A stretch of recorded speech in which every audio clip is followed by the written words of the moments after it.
मी संतोष सरांचे विशेष आभार की एवढ्या शॉर्ट नोटीसवर त्यांनी सगळ्या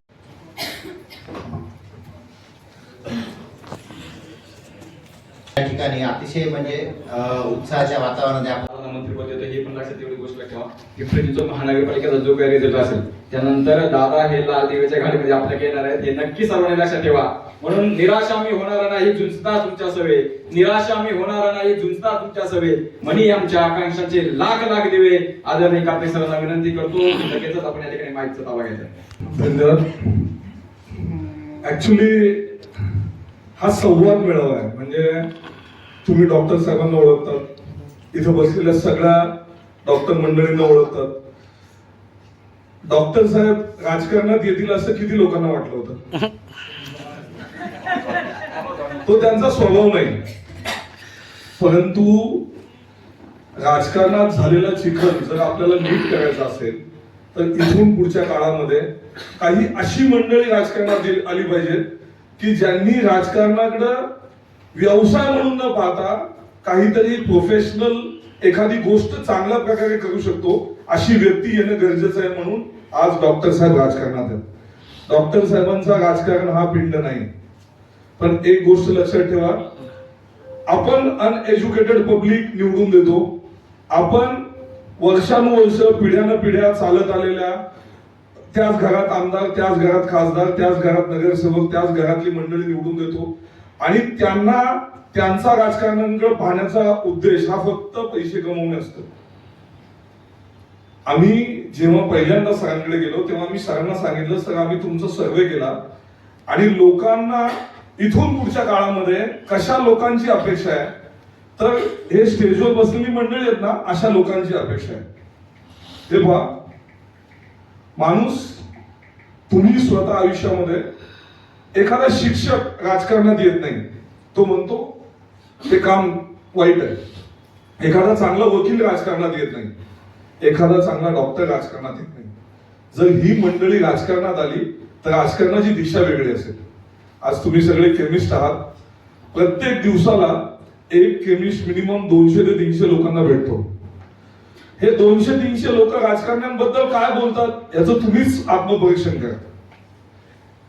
राजकारणी लोक एक फक्त सर्टन पिरियड म्हणजे 10 ते 15 दिवस 5 वर्षातली ही तुमच्यात असतात आणि ती विचार करतात की त्या 10-15 दिवसामध्ये भूलतापा देऊन मला काही मतदान मिळवायचंय आणि मला सोडून द्यायचंय.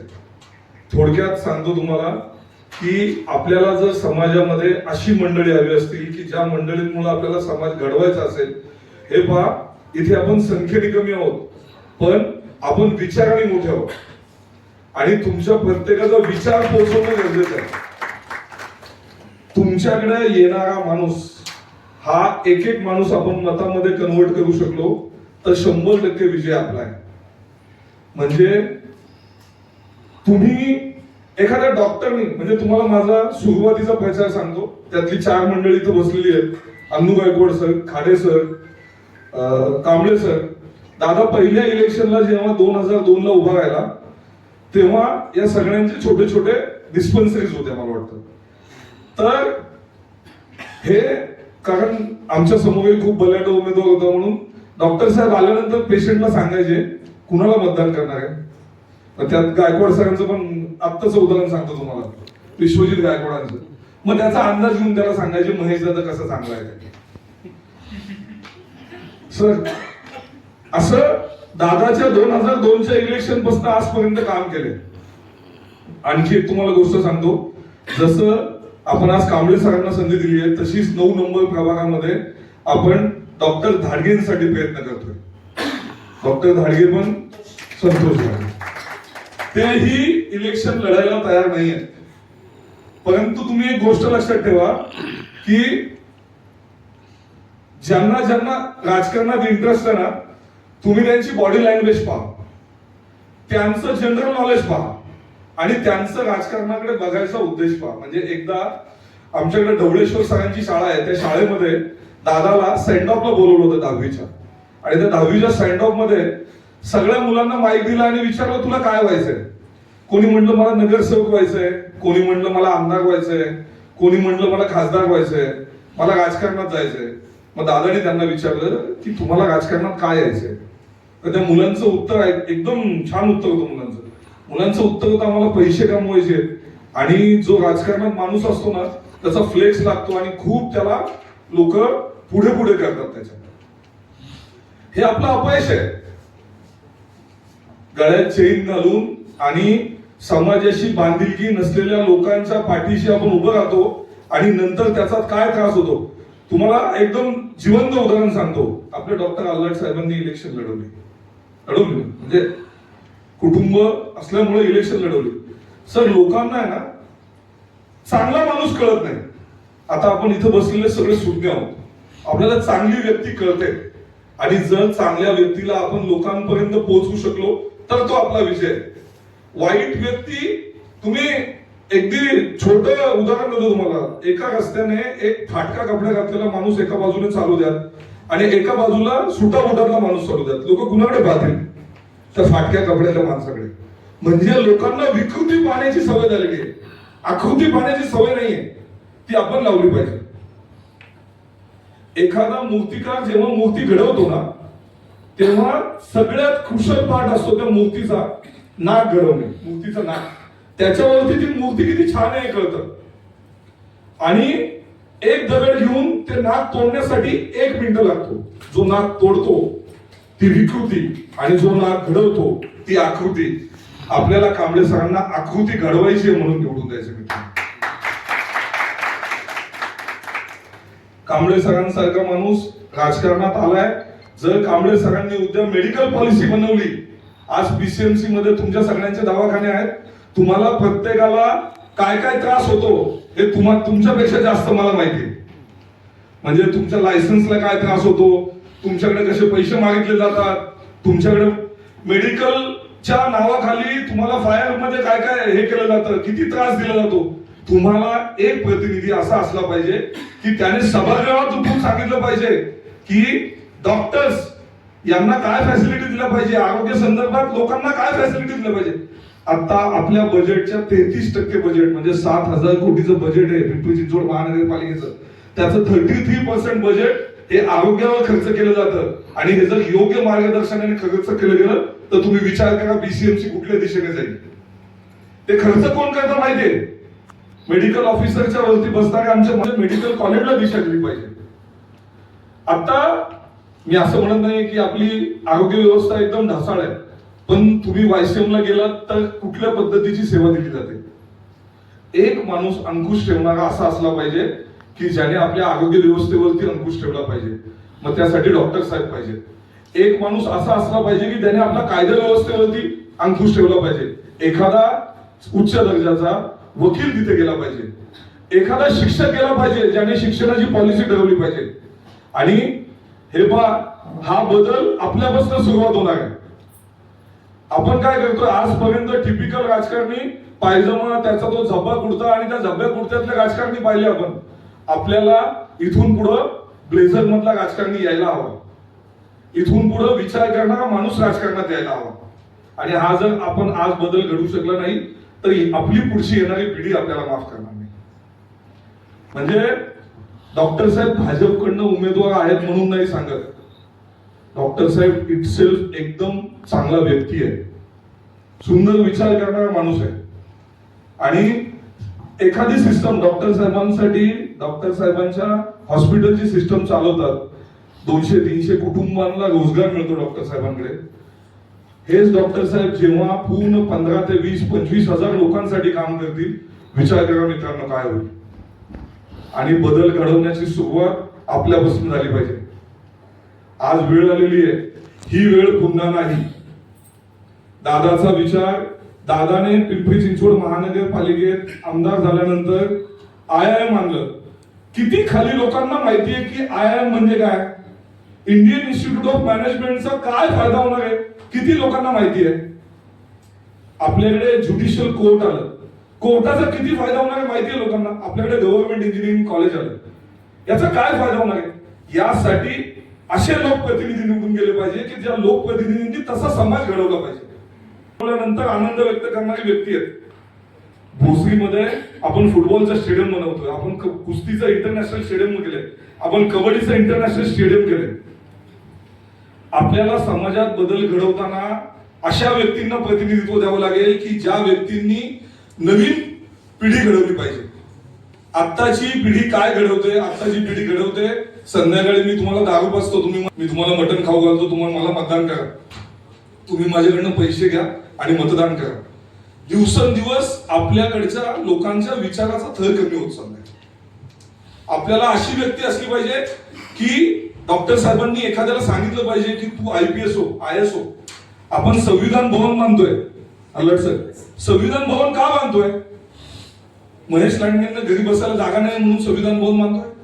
आपण संविधान भवन बांधतोय, स्पर्धा परीक्षा केंद्र तयार करतोय. तिथे 2-5 विद्यार्थी जर प्रत्येक वर्षी IAS, IPS, MPSC ची एक्झाम पास झाले तर तो केवढा मोठा आशीर्वाद असेल. डॉक्टर बाबासाहेब आंबेडकर खूप कमी लोकांना कळाले. ज्या ज्या लोकांना डॉक्टर बाबासाहेब आंबेडकर कळाले त्यातलं एक जिवंत उदाहरण म्हणजे डॉक्टर कांबळे सर. शिका आणि संघर्ष करा हे डॉक्टर बाबासाहेब आंबेडकरांनी सांगितलं होतं. डॉक्टर आपले कांबळे सर शिकले, संघर्ष केला आणि एवढं मोठं विश्व उभं केलं. म्हणजे आपण कुठल्या जाती धर्मात पंथात आहोत त्यापेक्षा आपल्या कर्तृत्वावरती आपण खूप काहीतरी मोठं करू शकतो. या सगळ्यांनी मिळून एक खूप मोठी डेअरिंग केली होती. आपलं संत ज्ञानेश्वर हॉस्पिटल उभं केलं होतं. म्हणजे एकदम सामान्य कुटुंबातलं, म्हणजे अण्णू गायकवाड सर, आल्हाट सर, इथं बसलेले डॉक्टर कुटुंब म्हणजे विश्वजित सर, यांना अगदी मी ह्याच्यापासून ओळखतो. लोंढे सर एकदम शून्य, म्हणजे ज्यांच्या आई वडिलांनी कुठले, म्हणजे आल्हाट सरांचे माझे वडील तर एकत्र कामाला होते. आम्ही याचे म्हणजे आमच्या दोघांचे कुटुंब याच्यापासून सुरुवात झाली. ज्यांच्या कुटुंबामध्ये स्वतःची सायकल नव्हती अशा कुटुंबातले हे सगळे डॉक्टर एकत्र आले. त्यांनी एवढं मोठं विश्व उभं केलं आणि काही लोकांनी त्यांना त्रास देऊन तो एवढी मोठी वास्तू, आज ती वास्तू आहे ना खंडर झाली की नाही.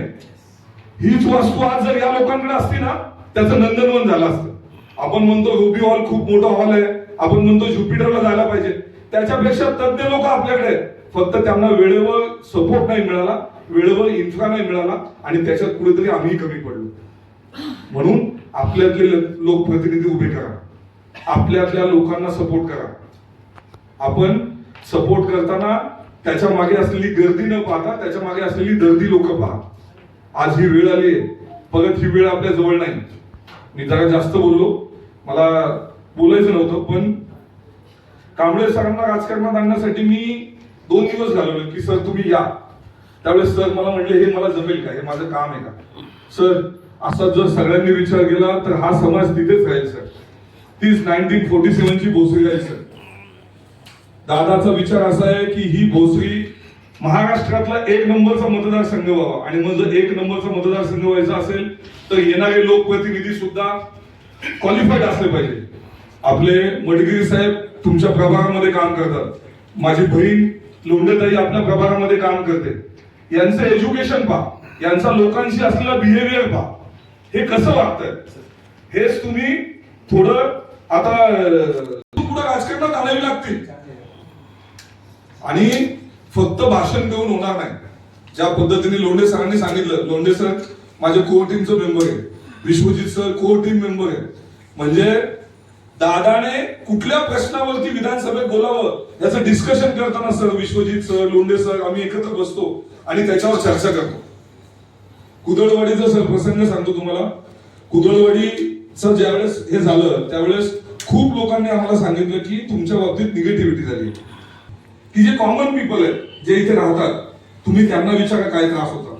आणि मी तुम्हाला सांगतो याचं तुम्हाला उद्या भविष्यात मतात परिवर्तन होईल. आज लोकांना माहिती आहे की तिथला किती त्रास कमी झाला. कुठलाही धाडसी निर्णय घेताना म्हणजे दादाने तो घेतलेला 40 वर्ष ती कुदळवाडी तिथे होती ना 40 वर्ष. 40 वर्ष तिथनं म्हणजे तुम्हाला आणखी एक गोष्ट सांग. खरं सांगायचं कार्तिक सर, मला माहिती आहे की ओपडी सोडून धावपळ करून कसं पळत यावं लागते. आणि हे सगळी मंडळी आता आपली जीव मुठीत घेऊन या ठिकाणी अशी बसलेली आहे. तरी पण तुम्ही वेळात वेळ काढून आलात आणि आभार मानण्याचं काम माझ्याकडे आणले. पण मी खरं सांगू का, तुमचं खरं आभार मी 20 दिवसांनी मानणार आहे जोरात एकदम. आणि ती मला तुम्ही संधी द्यावा अशी माझी तुम्हाला विनंती, कळकळीची विनंती आहे. कारण काय आहे की जसं आता कार्तिक सरांनी सांगितलं की दादांकडे खूप मोठं विजन आहे, जे मी तर दादांना म्हणजे मोदीच्या ठिकाणी बघतो पुढच्या दृष्टीने, कारण एवढं त्यांच्याकडे मोठं विजन आहे. मग आपल्या पिंपरी चिंचवडच्या शहरासाठी, आपल्या ह्या महानगरपालिकेमध्ये ज्या काही गोष्टी, जी काही खाती असतात वेगवेगळी, त्या ठिकाणी समजा आपला मेडिकलचा विषय, डॉक्टरांचा विषय, मग डॉक्टरांच्या विषयात दादांना लक्ष घालायची गरज पडू नये म्हणून सुहास कांबळे. तसं अजून वेगवेगळे आता योगेश भाऊ आहेत समजा आपल्या पॅनलचे, म्हणून पूर्ण जर समजा बीजेपीचं पॅनल, संपूर्ण बीजेपी पॅनल आणि बीजेपी जर एक हाती सत्ता असेल ना, या ठिकाणी डिसिजन घ्यायला खूप सोपं जातं. आता सरांनी सांगितलं, संतोष सरांनी, की बऱ्याच वेळा कसं असते, पक्ष न बघता उमेदवार बघावा लागतो आणि बऱ्याच वेळा उमेदवार न बघता पक्ष बघावा लागतो. तर या ठिकाणी आपल्याला दोन्ही चांगली संधी आहे, उमेदवार बेस्ट आहे, पक्ष बेस्ट आहे, अजून काय पाहिजे. तर माझी तुम्हाला शेवटची एकच विनंती आहे की आपण ओपडीत बसल्या बसल्या, तुम्ही म्हणताल पेशंट माझा तर तिकडचा आहे, मुशीतला आहे, मग हे तर सेक्टर 1 ते 16 इंद्रायणी नगर, बालाजी नगर, मग त्याचा काय फायदा. तसं नाही, हे एकमेकात गुंतलेलं असतं, जाळं असतं ते. आपण बसल्या त्याला सांगितलं, मी आता शेवटचा पेशंट, मी आता 3:30 इकडे यायची गडबड होती, पण पेशंट काय संपत नाही समोरचे. मग त्यांना विचारलं, म्हणजे कुठे, नाही आम्ही मुशीत राहतो. बरं, मग तुमचं कोण, बालाजी नगरला, म्हणजे आमचे मुलं, की त्याचा नंबर घेतला, टिपून ठेवला, थोडा वेळ झाला त्याला फोन करणार. असं जर आपण केलं आपल्या ओपडीत बसल्या बसल्या, सर्व डॉक्टरांनी आणि फार्मासिस्ट लोकांनी, त्याचबरोबर न चुकता आपले लॅब जे असतात, लॅबोरेटरी, तिथं पण तुम्ही सांगा, कारण कसं, you are the incharge person. म्हणून या ठिकाणी आपलं काम खूप सोपं होणार आहे. असो, आपल्या सर्वांना उशीर झालेला आहे, तर मी या ठिकाणी आभार मानण्याचं गोड काम माझ्याकडे आले. या ठिकाणी उपस्थित असलेले इतर कार्तिक सर वेळ काढून या ठिकाणी आलेले आहेत, त्यांचे मी सर्वप्रथम आभार मानतो. त्याचबरोबर योगेश भाऊ, सुहास यांच्यासाठी तर आता काय आभार आपल्याला मानायचे नाही, पण नंतर खूप काही काम करायचं आहे आपल्याला आणि आजपासून वेळ कमी आहे, तरी पण सुहासने हे ऍक्सेप्ट केलंय दादाजी, त्याबद्दल मी सगळ्यांच्या तुमचा आभार मानतो. तुम्ही ऍक्सेप्ट केला पाहिजे. डॉक्टर पाटसकर असतील, डॉक्टर विद्या साल्लाट, हे आपले नेहमीचेच खूप धडपडीचे कार्यकर्ते आहेत आणि त्यांच्याकडे खूप गोष्टी आहेत शिकण्यासारख्या. आणि महिना पण आले, पण वेळात वेळ काढून आले सर, धन्यवाद त्याबद्दल. विश्वजित गायकवाड आपले हक्काचे माणसं आहेत, निलेश लोंढे सर, आपल्या सर्वांचं मी आभार मानतो. त्याचबरोबर या ठिकाणी डॉक्टर सचिन बोराटे आहेत, मी सर्वांचं नाव घेणे शक्य नाही, पण मला थोडं जे काय समजा लक्षात, डॉक्टर उमेश चौधरी आहेत, गणेशजी बैरवाडे सर आहेत या ठिकाणी आले, त्याचबरोबर उमेश वाळून, नितीन शिंगारे, डॉक्टर स्वाती काळेमोरे, डॉक्टर निखिल निगोट आणि फार्मसी असोसिएशनचे सर्वजण, doctor Mrs Balgat madam, doctor Sangita Gaikwad madam, Ujjwala madam, Swati madam आहेत या ठिकाणी. आपण सर्वांनी या ठिकाणी वेळात वेळ काढून आलात आणि एवढंच सर्वांचं मी या ठिकाणी आभार मानतो. आणि इथून पुढे आपल्याला वेळ कमी आहे, म्हणजे काय म्हणतात ना, सोंग जास्त तर वेळ कमी आहे, म्हणजे त्यामुळं आपल्याला पटापट हे काम करावं लागेल. आणि एकच उद्दिष्ट ठेवायचं, या ठिकाणी एक हाती सत्ता आपल्या PCMC मध्ये बीजेपीची कशी आहे आणि आपल्या प्रभागातून 4 पॅनल, या पॅनलमध्ये 4 उमेदवार कसे निवडून येतील यासाठी आपण प्रयत्न करत राहू. या ठिकाणी आपल्या सर्वांचा परत आभार मानतो. धन्यवाद.